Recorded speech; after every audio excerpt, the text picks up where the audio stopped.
Good morning, everybody.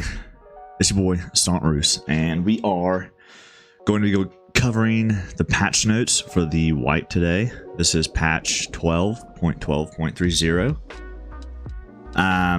We're just going to get right into it, not waste any time, give you all what you want, right? So these are patch notes. New additions: expanded the Lighthouse location, added the ability to visit the island where the lighthouse is located, and also added new interiors inside the water treatment plant facility complex. They added 3 new bosses, which we all know about. The commanders of the ex-USEC PMC group, known as the Rogues. The leader of the gang is Knight, who coordinates the actions of the entire group and specializes in assault operations. Bird Eye maintains distance between him and the enemy, setting up ambushes and choosing positions with a clear line of sight to the area.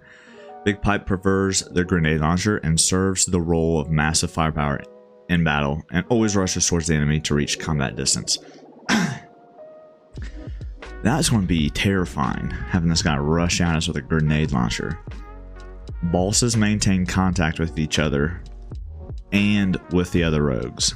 However, they don't stick together and instead keep their positioning distances.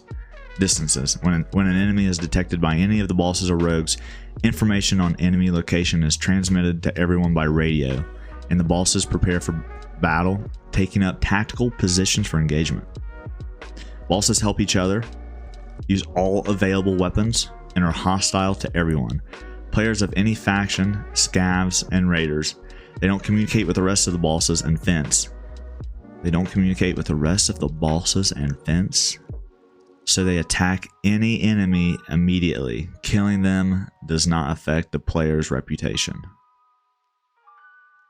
The bosses, can you imagine later on at the end of wipe when all of the bosses are on Lighthouse or something like that, and then you have these bosses killing freaking Killa, Tagilla, and Manila and everybody else, you know? That's gonna be wild.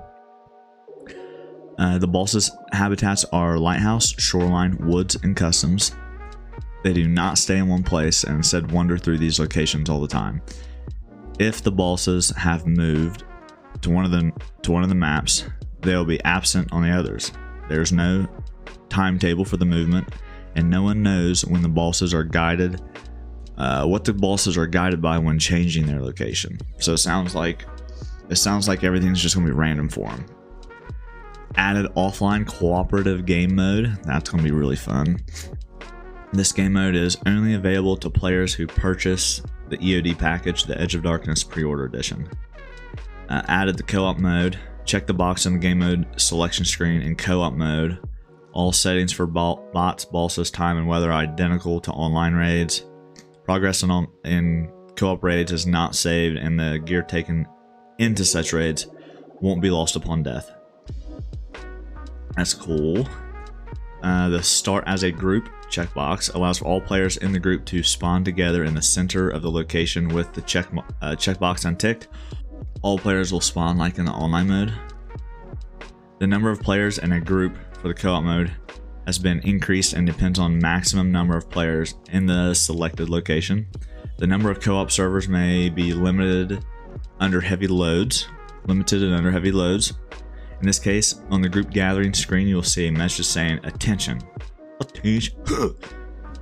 I load on practice mode servers." This message means that finding a server for a co-op raid may take longer than usual. Rework the movement animations. That's going to be dope. Updated the animations for character movement, jumps, and stances. Added new breathing animations, melee attack animations, weapon drawing, and holstering. Added sprint animations that change depending on weapon type. Rifle, pistol, melee, grenade, and its length. Added rotations and tilts of the body when moving and sprinting. The lower the speed / position of the player, the lower the tilt of the body during turns, and vice versa. Implemented weapon operations during the sprint, in particular the ability to switch to another weapon, switch fire modes, check the magazine and chamber, folding and unfolding, inspection and reloading. Fixed third person weapon twisting while prone when lying on the side. Added daily task for player scavs. So if you're like using your scav, which I would recommend if you're newer at the game, I'm going to be using my scav. Maybe not a whole lot, but I'd be using that thing, you know what I'm saying? There's now tasks for that. The tasks will be given out by fence once a day and will be available after building the intelligence center in the hideout. Oh goodness, so we're not going to have them right away, regardless of the PMC character level. Added a new type of daily task, searching for items from a category such as food, medicine, weapons, etc. All items will need to be found in one raid. Added slots for special items in the PMC inventory, which you can put a compass and a rangefinder, a Wi-Fi camera, a marker, and other special items. Items in special slots are not lost upon death. They can also be looted from bodies to activate an item from a special slot. You need to assign a key on the quick access panel, 1 through 9. They added the flare gun and single shot reactive flare rounds with lightning and flare ammo, shooting red signal flares will call on a plane with an airdrop to fly to the nearest possible location. There's 4 types of containers. You got weapons, medicine, supplies, general purpose. There's countermeasure flares when flying in and dropping the container. Updated the plane flying trajectories and decreased the engine sound volume. Oh, guys, this is huge. This is huge. Decreased the engine sound volume. Added tasks for the new Lighthouse territories. Updated the base clothing models for USEC and Bear PMCs. Added new head models for USEC and Bear PMCs. Added new weapons. They got the Benelli M3 Super 90 shotgun. That'd be kind of cool. The freaking AXMC sniper rifle. That's going to take a while to get to. The MP18 single shot rifle. It's a scav gun. RD-74 assault rifle. That might be alright. The SAG AK carbine. That might actually be pretty sick. The HK G36 is probably gonna be garbage.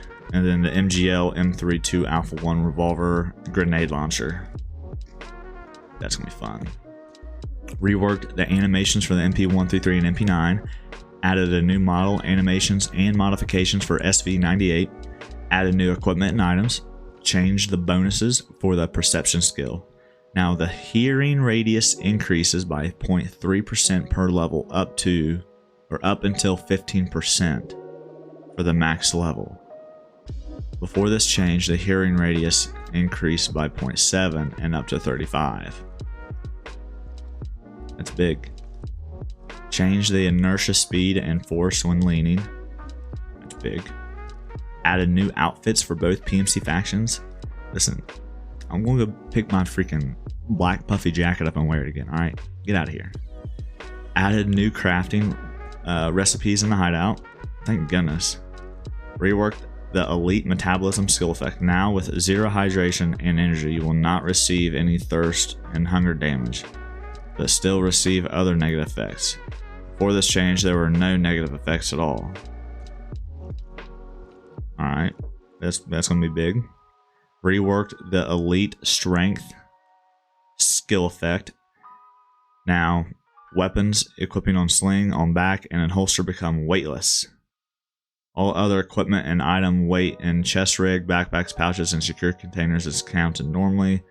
Before this change, all equipment and weapons were weightless. Alright, so if you're one of those people who happen to go and get the elite strength, before all equipment and weapons were weightless. Now the only things that are weightless are weapons equipped on the sling, on the back, and in the holster. That's it. Got some graphical improvements. AMD Fidelity FX Super Resolution, an image scaling technology in modern 3D games that allows you to increase performance with minimal loss in the quality of the final image. FSR is an analog of the DLSS technology and is supported by all AMD graphics cards from the RX 400 series and newer, as well as the NVIDIA 1000 series cards and newer. The FSR option is only available for full HD resolutions, 1920 by 1080 and higher. The performance mode is only available for 4K Ultra HD resolutions. Temporarily disable the ability to enable MIP streaming in the graphics settings. We are currently reworking this function and will re-enable it in the nearest updates. Alright. Updated the NVIDIA Reflex version. Reworked laser sights for all tactical devices. With IR mode enabled, the lasers and flashlights will not be visible since they are designed for use with NVGs. Also, the intensity and brightness of standard non-IR lasers has been increased. That'd be dope. There's new bear and USEC voice lines. New sounds of movement on top of various types of surfaces. Sounds for weapons dropping on various surfaces. Added sounds of bodies collapsing after death and sounds of transition to prone. Alright, we're almost done. So this is the list of fixes. The sound effect of active headsets no longer persists between offline raids. Added a perk icon for hand stamina to the endurance skill. Cultist knife charge value no longer resets to max if the knife is picked up from a killed player. Fixed display of prices with 5 or more characters for items that take 1 to 2 space cells. Added sorting table button to mail and task reward screens. The trajectory of the AGS projectile no longer changes when the scope is moved. The metal bars on the lab location no longer reduce the damage when shooting through them. That'd be cool. Fixed incorrect behavior of bodies after death in some specific places on Lighthouse location. The next button no longer disappears if you return to the faction selection screen from the head model and voice selection screen and the nickname screen. The MS-2000 markers no longer floats in the air after placing it. Fixed incorrect behavior of the settings interface when switching from full screen mode to borderless mode. That'd be cool. Fixed the incorrect window size for the 1920 by 1080 resolution in window mode. Helmet mounted flashlights no longer blocks vision when using stationary weapons. Picking up an item while prone no longer causes incorrect camera movement. Adjusted the aiming accuracy for the TAS KS-23 carbine.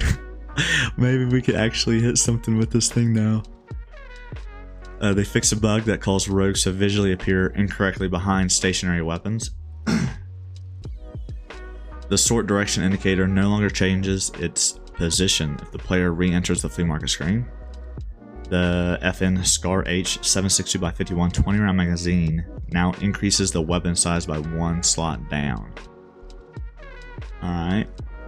When changing the menu background while in the hideout image is no longer overlapped by the menu background. They fixed the HiCom Troopers TFO icon for low graphic settings.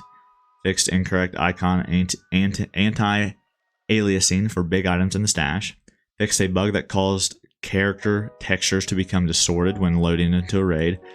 Fixed incorrect patrol route for Tagilla on Nighttime Factory.